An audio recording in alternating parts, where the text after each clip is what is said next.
susunod na programa ay rated PG. Ito ay nangangailangan ng patnubay at gabay ng magulang para sa mga batang manonood.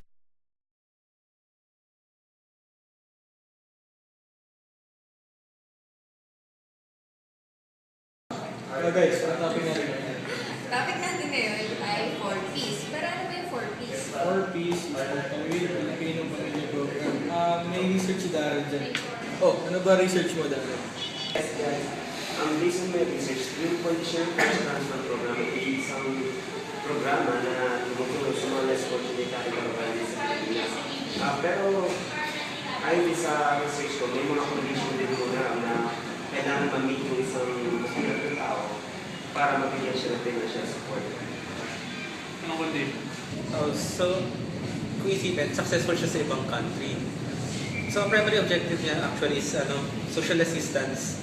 Kasi tinutulungan niya yung may hirap by giving money para may panggastos, pambili, pang-aral. At the same time, for social development kasi pinuputol niya yung intergenerational poverty, which is, yun nga, pag naputol yun, may chance ang umunlad yung country natin.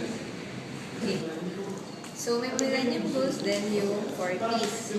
Eradicate poverty, achieve primary education, gender equality, reduce child mortality, and improve maternal health.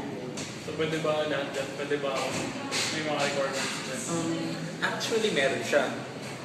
Una, yung mga pregnant woman kailangan magpa-check up para sila sa medical center.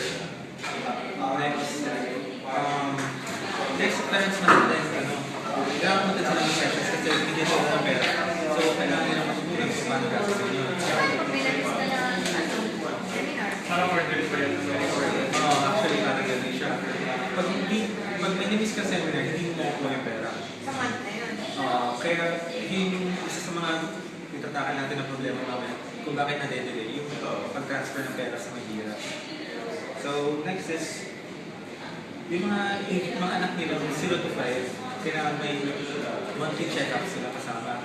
And at the same time, yung mga vaccines na kailangan, dapat binibigay sa kanila. Yung mga basic vaccines. Paano yung marami yung anak? Ang sagot kasi ng cash credit transfer is 3 bata. So more than that, hindi na nila cover. Pero kung halimbawa, tatlo yung anak mo ngayon, sagot sila. So, may bago kang tatlong anak. Well, yung bagong 3 anak, cover yun sa panibagong, check ulit nila kung kaya mo na ba. Hindi pa. Kung nakapasok ka ulit sa criteria nila, may chance ang pero kung hindi, wala, hindi ka nila makuha. So, next. Ages 3 to 5, yung anak nilang 2 to 5 years old, required umattend sa mga daycare centers or preschool. And dapat at least 85% ng attendance nila sila. Otherwise, hindi pa rin makukuha yung pera ulit ng family. So yun nga, yun ang focus actually ng cash credit transfers. Bigyan ng pera ng hirap. Pero kasi kadalasan baka samantalahin nila, hindi nila sa daily requirements. So, chine-check nila yun. Next. So kung meron may 25 years old, meron din 6 to 14 years old. 6 to 14 years old naman, either elementary or high school student. Dapat kagaya mo sa 3 to 5 years old, kaya 85% pumapasok sila. And if ang mas malaki dito, if 15 years old ka, bakit ka na 18 years old, hindi ka na-cover cash credit transfer. Technically, hindi ka matapos ng high school, hindi ka na-cover. So, it's a downside. Mahirap na ba tapos? Well, actually, kinover siya sa SONA na itatakan natin later. Next is, yung last one is which is 6 to 14. Usually, kailangan makasin sila ng yearly dual kasi benefits na rin yun. So, well, actually, yun na rin yung criteria na kailangan. Advantages ng 4Ps provides income support for consumption in the short run. Yung mahirap kasi dito, hindi siya pamatagalan talaga. Siguro mga 2 to 3 months, ubus na rin to. Talagang literal na pantawid lang. Lessens the incidence of child labor and other forms of child abuse. Para lang hindi ma-aksidente yung miscarriage. Yung mga nakukunan, yung meron. Increases the time when children spend in school para naman may matutunan sila habang bata pa sila. aims to establish social equality and mobility through education. Para naman may future ng mga bata na to. Hindi sila pag-alagala lang. Decreases malnutrition. Para naman may makain sila sa pamilya. Hindi sila may sobrang payat. Promotes gender empowerment, seeing as the responsibility of managing the cash grant. So, ano naman mga disadvantages ng Yung mga disadvantage, minsan, yung demand kayo na lang sa supply side. Parang umaasa yung mga tao yung sila nagagawa kasi may pinagawa. Then, next is requires a huge amount of money. Masyadong madami kami na yung parang qualified dito. So, ang laki sa next is another qualified sa mga corporate. Then, gives an idea of the poor na they can really rely on the permits. For us, is being spent the money in the road. Since we also have proper education, gamitin yung mga perang minsan, hindi na nagagawa. So, for peace lang ba yung wala ba? Actually, meron. Kasi, may na-plan ako mga review, which is dito sa Saysay. Actually, nagpapalaki siya sila. Naparang siya sa ANC. Sa sinabi nito, way before dumating may 40s, kasi rin na siya pumamalaki para break yung intergenerational poverty, which is providing test the process din sa mga kasi test the process, short skill lang siya, pero gano'n, direct job kasi ang aiming dito magiging i-commercialize yung mga formula sa mga bata kasi technically hindi lang sila mga talagang at test the process and pwede ba sila magkaroon then gusto ko din naman is binayaan nila yung mga school so wala na talaga excuse yung mga magulang or sa school kasi kasi hindi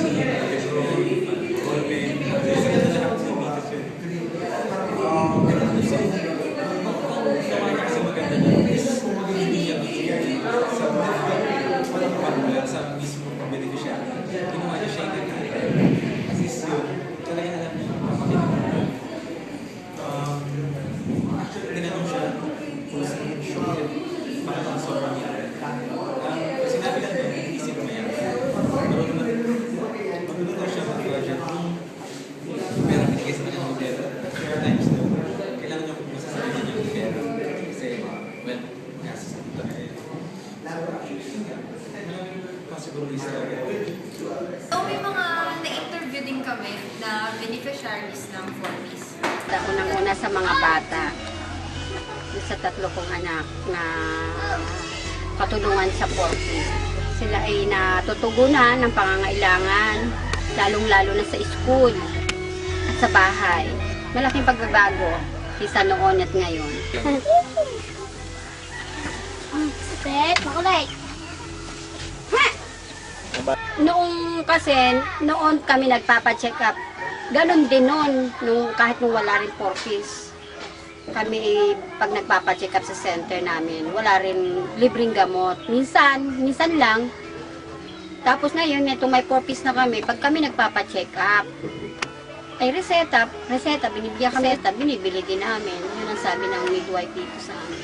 Pag meron silang gamot. Eh ngayon, ilang beses na kami check up, wala kami vitamins. Binibigyan kami sa bata.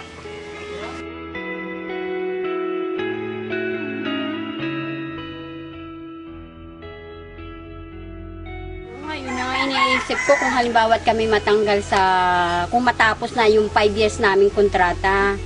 Sana naman, yung halimbawa nakapasok yung mga anak ko nasa high school na sila, bigyan sana ng kahit scholar na lang. Pasalamat din ako sa mga anak ko kung kami hindi na matapos na yung aming kontrata sa 4Ps. Kahit na lang scholarship, hindi yung mga bata para din na-supportahan din ng 4Ps na sila ay makatulong, makatapos sila sa pag-aaral. Gusto ko nga sana Kasi bata pa naman ako, gusto ko magtrabaho. Kailangan ko para sila'y masuportahan ko rin. Kung halimbawa natanggal na sa 4-piece, ako may trabaho, tuloy-tuloy yung pag-aaral nila. Kailangan talaga yun, siyempre magulang. Pag-aralin mga bata.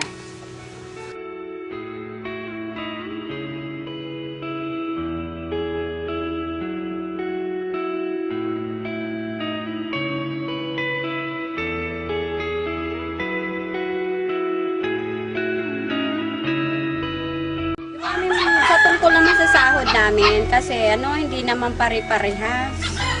Minsan, talagang delay talaga, hindi advance, delay. Sahod, hindi pare-parehas. Minsan lumalaki siya, minsan lumiliit.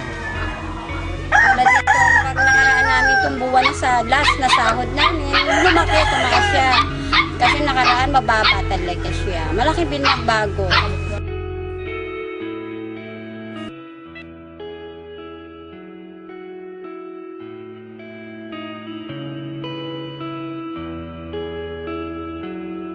Ate, hindi ba kayo nag-aalala? After 5 years ng kontrata niyo sa Corpus, alam ko mawawala na. Hindi ba kayo masyadong nag-aalala sa susunod na mangyayari? Sa akin naman, tanggap naman namin kung mawala ng 5 years. Tanggap mo para sa iba naman, makatulong din naman sa iba. Eh ano pong plano niyo pagka nawala na yung sa Corpus? Paano po mapapagtuloy yung pag-aaral? Tuloy ko pa rin pag-aaral sa nila na susuportahan namin mga anak namin dahil at least naka 5 years naman na nakatulong ang 4-piece. Siguro naman pag nakatapos ang 5 years, malaki na maingat na ilang taon yun eh. Siguro high school na yung anak ko. Kaya salamat sa 4-piece. Malaki na itulong.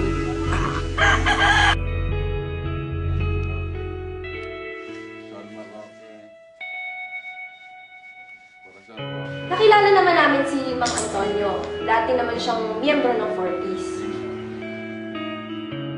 Ako ay dating driver sa Manila ng PUJ. Sa ngayon, wala akong pinagkakakitaan. Pati ng aking asawa ay naputulan pa ng paa, gawaan siya ay may diabetes. Naitatakas pa rin, nakapagkaroon pa nga yung dalawa. Sa gawa nung may scholar naman si Dong Mendoza, nagkaroon siya nasa BSU. Buti nga, ngayon na yung third year na, 1 taon na lang at matatapos na rin. Kasi ngayon, ito, nag-iisip pa rin ng kung ano yung matadagdag sa buhay na pagkakakitaan, nakiganito kami. Maigi naman, dahil nga yun sa bata, yun kaya binigyan naman, gawa nga ng parang alalay sa eskwela. Yung pang-baong-baong kung ano yung mga gamit na hindi nabibili, naitulong din naman. Yung sa loob na 1 taon na yun, nakalog-log din naman yung bata. Nakabili ng sapatos, nakabili ng mga notebook, nakapagbayad ng matrikula. Malaki rin kaluwagan. Tungkol naman doon sa edukasyon niya, sana kung yung bata naman maski ala na sa 15 at nag-aaral naman mabuti, sana huwag nilang bitawan. Pagpatuloy sana nila yung pagtulong na gano'n, 15 lang. Dahil sinasabi nila nung mag-meeting, kaya hanggang 15 lang, dahil 5 years lang parang contract ng isang bata. Pagkaraan ng 5 years, wala na. Ganun ang nangyayari. Kaya ala rin tayo magawa, siyempre susunod lang tayo. Ngayon, kung pagbibigyan naman nilang yung bata ay parang scholar na habang panahon, magaling-galing, di ba? At kung nagtatyaga na may bata, tapos matitigil, kawawa rin naman.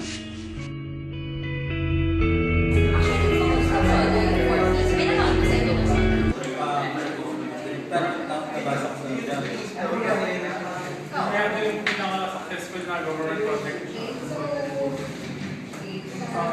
Actually, nabasa na sa nabasa ko sa medyo itutuloy na daw nila hanggang high school. Hanggang sa mga pag-alis ng high school. I think regardless of the age. So kahit si Daryl, pwede pa rin. Sabi pa rin siya ng 4-piece.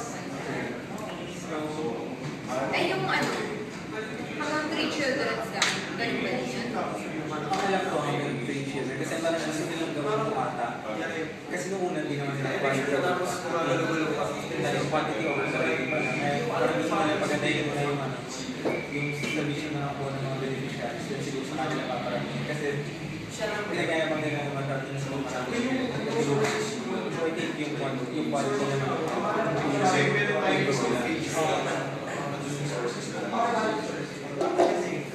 Video 2 minutes. Ayun kayo.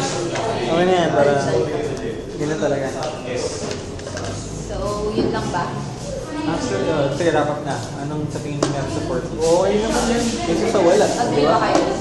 Pwede na yan. Well, yung sa ginagaling sa tone, strep. Siyempre marami siya nagtulungan.